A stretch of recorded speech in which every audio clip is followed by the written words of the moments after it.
Hello friends, welcome to ACSU education mentor.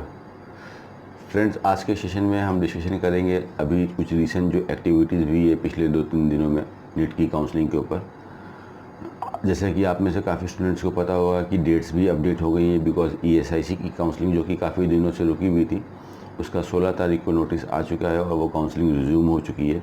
ESIC की भी counselling को सेंट्रल काउंसलिंग के साथ ही कराया जाता है, यानी कि MCC मेडिकल काउंसलिंग कमेटी ही इसको होस्ट करती है, जिसकी वजह से 2 दिन का थोड़ा सा इसमें रीशेड्यूलिंग हुई है MCC की काउंसलिंग में और साथ में कुछ स्टेट की काउंसलिंग में भी देखते हुए। तो फाइनली अब ESIC के बोर्ड जो अपनी काउंसलिंग का वेट कर रहे थे, आप लोग की काउंसलिंग रिज्यूम हो जाएगी। काउंसलिंग एक्टिविटीज़ आपकी MCC की ऑफिशियल वेबसाइट mcc.nic.in के ऊपर होगी।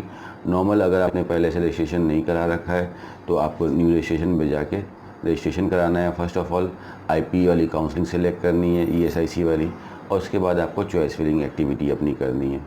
डेट्स जैसा कि आप लोगों को पता ही होगा पहले से, रजिस्ट्रेशन की जो डेट्स हैं वो 13 अगस्त से स्टार्ट हुआ था, अब बढ़ा के इसको 18 अगस्त तक दिया है, यानी कि कल संडे तक आप लोग रजिस्ट्रेशन कर पाओगे।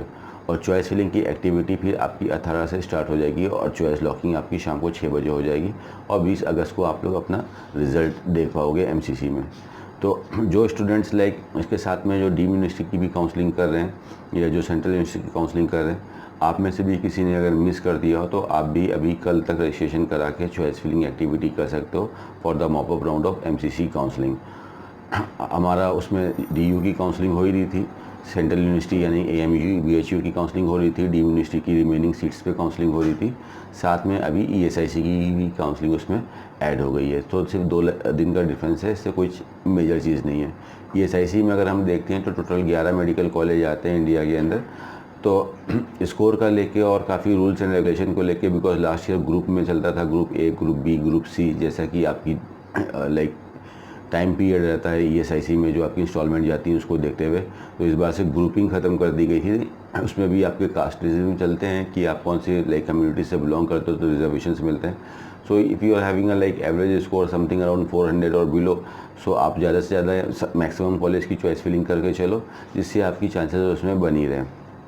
इस तरह से हमारा ESIC का होगा एंड MCC की काउंसलिंग का प्रोसेस चल रहा है। साथ में अगर हम देखेंगे तो उत्तर प्रदेश की काउंसलिंग पे भी थोड़ा सा इसका फ़र्क आया है, बिकॉज सेंट्रल को में जो DGSS बैठा है वहीं से कंट्रोल होते हैं सारे स्टेट्स भी। तो उत्तर प्रदेश की काउंसलिंग में भी कुछ थोड़ा सा माइनर शफल आया है, जो फर्स्ट राउंड की काउंसलिंग थी और अभी सेकेंड राउंड में, कि अभी आपके जो रजिस्ट्रेशन थे वो आपके पहले फिनिश 16 अगस्त को ख़त्म हो रहे थे, लेकिन अब वो संडे की शाम तक चलेंगे, यानी कि 18 तारीख तक आपके ऑनलाइन रजिस्ट्रेशन चलेंगे। सो एनी स्टूडेंट, अगर आप उत्तर प्रदेश में काउंसलिंग करना चाहते हो मॉप अप राउंड की, तो आप संडे को शाम तक आप ऑनलाइन रजिस्ट्रेशन करा सकते हो। उत्तर प्रदेश बेसिकली जो काउंसलिंग कराएगा अपना, ये आपकी स्पॉट राउंड की काउंसलिंग होगी, ऑफलाइन एक्टिविटी होगी। यहाँ पे आपको स्पॉट राउंड में जो आपका काउंसलिंग का वेन्यू है वो उत्तर प्रदेश की कैपिटल लखनऊ सिटी में किंग जॉर्ज मेडिकल कॉलेज के अंदर होगी। वहाँ पे कलाम सेंटर में आप लोग की काउंसलिंग होगी। फिजिकली आप लोग को जाना है। सीट मैट्रिक्स जो है तो है, सीट मैट्रिक्स रिलीज़ कर दिया है। टोटल जो ये काउंसलिंग होने वाली है ये 1129 सीट्स के लिए काउंसलिंग होने वाली है। इसमें थोड़ी बहुत सीट्स में फ्लक्चुएशंस भी आ सकता है, जैसे कि वेबसाइट नोटिफाई करा रही है।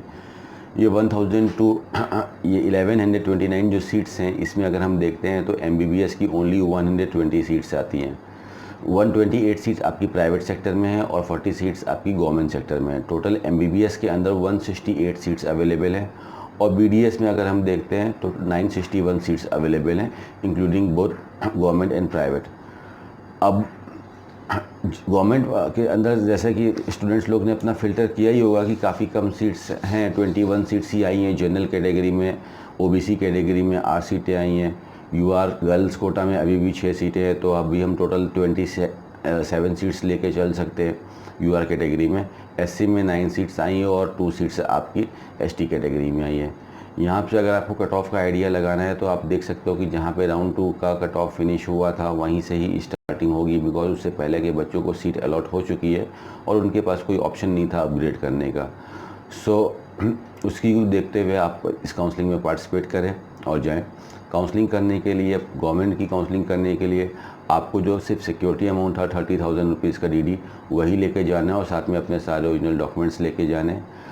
एडिशनल जो काफ़ी लोगों के अंदर क्वेश्चन है कि और कोई डीडी बना के लेके जाना है, जैसे कि प्राइवेट में लेके जाना है, नहीं ऐसा कुछ नहीं लेके जाना है आपको।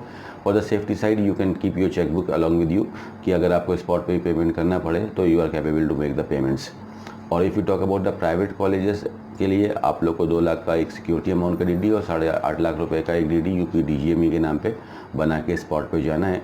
और अगर आपको सीट मिलती है तो आप वो डीडी सबमिट करोगे, अगर डीडी सीट नहीं मिलती है तो you will get your DD back and you can come back to home. तो इस तरह से आपकी उत्तर प्रदेश की एक्टिविटीज़ होंगी। उत्तर प्रदेश की काउंसलिंग का अगर हम शेड्यूल देखते हैं, उत्तर प्रदेश की काउंसलिंग में एक बहुत खास बात है, थोड़ा सा कट ऑफ के बारे में प्राइवेट में देखते हैं। तो प्राइवेट में अगर आप मुस्लिम कम्युनिटी से बिलोंग करते हो तो मुस्लिम कम्युनिटी का जो कट ऑफ है that would be something around 300 plus के आसपास ही रहेगा, बिकॉज अभी भी कुछ ऐसे कॉलेज हैं जो कम्युनिटी बेस्ड मुस्लिम माइनॉरिटी वाली सीट्स रखे हुए हैं। एंड जैन माइनॉरिटी का भी कट ऑफ आपका बिलो 300 अराउंड 200 टू 250 तक जैन माइनॉरिटी में सीट मिल सकती है। बट अगर हम जनरल स्टूडेंट की बात करते हैं तो जनरल स्टूडेंट में काफ़ी कम सीट्स बची हैं, किसी भी एंगल से 400 से नीचे का अलॉटमेंट यहाँ पे दिखाई देना मुश्किल हो रहा है। So student those are having like 450 या अबव मार्क्स, आपको काफ़ी अच्छी चांस रहेगी उत्तर प्रदेश में सीट लेने की अगर आप वहाँ की काउंसलिंग करने जा रहे हैं। एंड काउंसलिंग का शेड्यूल आप लोगों को रजिस्ट्रेशन का पता ही है। एंड अगर हम देखते हैं हमको कब जाना है, तो गवर्नमेंट वाले जो स्टूडेंट्स को पहले 19 को जाना था, अब आपको 22 को जाना है। सुबह 11 बजे से आपकी काउंसलिंग एक्टिविटी फिजिकली स्टार्ट हो जाएगी KGMC मेडिकल कॉलेज के अंदर। और प्राइवेट मेडिकल कॉलेज वालों को जो जाना है काउंसलिंग में, वो आपको जाना है 26 अगस्त को। 26 अगस्त को आपका प्राइवेट सेक्टर की काउंसलिंग होगी और 27 को आपकी डेंटल वालों की होगी। डेंटल में काफ़ी सीट्स हैं, अगर आपको लाइक अनसिक्योरिटी दिख रही है कि हमको MBBS नहीं मिल सकता and I don't want to like repeat and come back again, तो आप BDS की सीट इजीली ले सकते हो। That will be like available for you on the very low score also. काफ़ी नीचे नंबर तक आपकी डेंटल की कट ऑफ जानी चाहिए, नियर अबाउट 200 के भी नीचे तक जा सकती है, 150 तक भी कट ऑफ आपकी जा सकती है। सो अगर आप BDS में एडमिशन लेने के लिए इंटरेस्टेड हैं तो आपको उत्तर प्रदेश में ईजिली मिल जाएगी। Anybody from any part of India can come and do the counseling over here। यहाँ पे कोई आपका डोमिसाइल की रिक्वायरमेंट नहीं आएगी। तो इस प्रकार आपकी डेट्स हैं कि आपको स्टूडेंट्स गवर्नमेंट वाले बच्चों को 22 तारीख को रिपोर्ट करना है और प्राइवेट MBBS वाले बच्चों को 26 को रिपोर्ट करना है एंड प्राइवेट डेंटल वाले बच्चों को 27 को रिपोर्ट करना है। ऑन स्पॉट काउंसलिंग होती है। ऑन स्पॉट का मतलब होता है कि स्पॉट पे ही सारी एक्टिविटी होती है। आप वहाँ पे जाओगे, स्टूडेंट का जाना कंपलसरी है।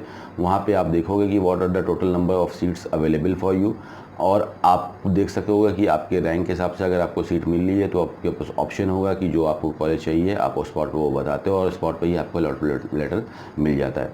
अगर आपको लग रहा है कि इस कॉलेज में आपको सीट नहीं लेनी है तो आप सीट को छोड़ सकते हो, या आप सेलेक्ट ही नहीं करोगे सीट को and you can come back, या आप सीट को छोड़ इस तरह से लीव कर सकते हो। तो इस तरह से उत्तर प्रदेश के ऊपर कुछ चेंजेस आए हैं। MCC की काउंसलिंग में भी कुछ चेंजेस आए हैं। साथ में बिहार की भी काफ़ी देर से काउंसलिंग रुकी हुई थी, बिहार का भी काउंसलिंग रिज्यूम हो चुकी है। आज आपकी सीट मैट्रिक्स आ गई है बिहार की। कल DQ कैंडिडेट्स की चॉइस फिलिंग होगी और उसके बाद होपफुली 20 तारीख को बिहार का भी सेकेंड राउंड का रिजल्ट आ जाएगा। साथ में अब पंजाब वाले स्टूडेंट्स काफ़ी परेशान है। सारी ESIC की काउंसलिंग तो स्टार्ट हो गई है, तो पंजाब की भी काउंसलिंग जल्दी स्टार्ट हो जाएगी माय डियर फ्रेंड्स। ESIC और पंजाब दोनों मैटर सुप्रीम कोर्ट में थे, तो इसका डिक्लेरेशन आ गया है। So hopefully within a day और 2 मैक्सिमम आप लोग का भी मोस्टली मंडे या नेक्स्ट वीक तक 100% आपकी भी काउंसलिंग स्टार्ट हो जानी चाहिए। So this is all for today my dear friends. Hopefully ये सब इन्फॉर्मेशन आप लोग के काम आएगी और अपनी काउंसलिंग आप अच्छे से कर पाओगे। Thank you very much friends for giving us time.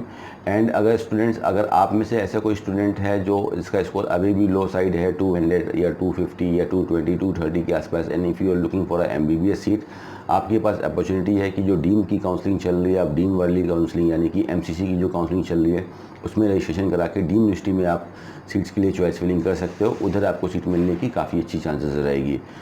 थोड़ी फीसेस ज़्यादा रहेंगी आपकी, 20 लाख प्लस एनुअल की फीसेस जाएंगी। If you can afford the higher fees you can get the seat in the deemed universities. और स्टे वैकेंसी राउंड में 200 के नीचे वाले बच्चों को भी 180, 170, 160, 150 वाले बच्चों को भी सीट मिलने की काफ़ी अच्छी प्रोबेबिलिटी रहेगी, but in the deemed universities on a like regular faeces.